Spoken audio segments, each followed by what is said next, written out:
Hello, I'm Nina Hossain. ITV News has spoken to a former lecturer at Newham College who has made more accusations about how it was run and those who ran it. Richard Shannon says on his attendance registers there were so-called ghost students, students who he never met. He also claimed the senior lecturer who made a homophobic rant about gay teachers had no formal teaching qualifications.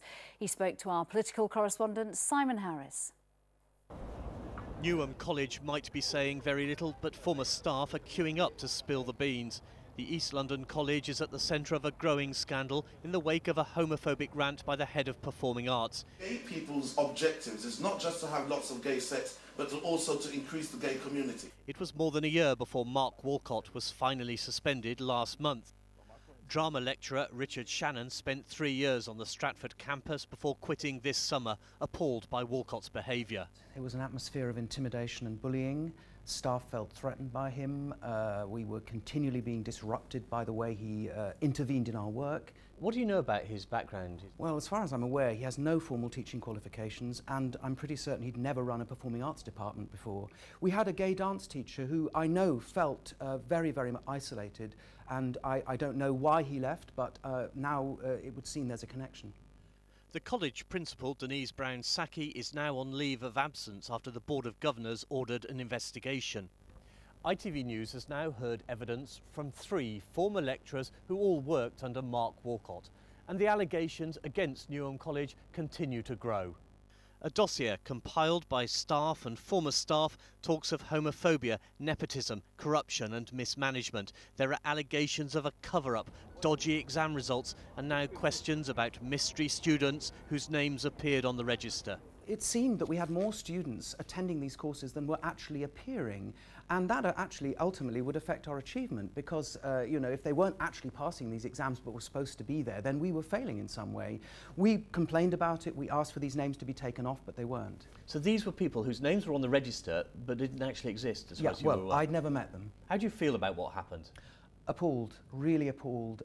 What happened is horrifying. The students have been let down, the staff have been intimidated and bullied. I feel very angry and I wish at the time when I was at the college I could have done more.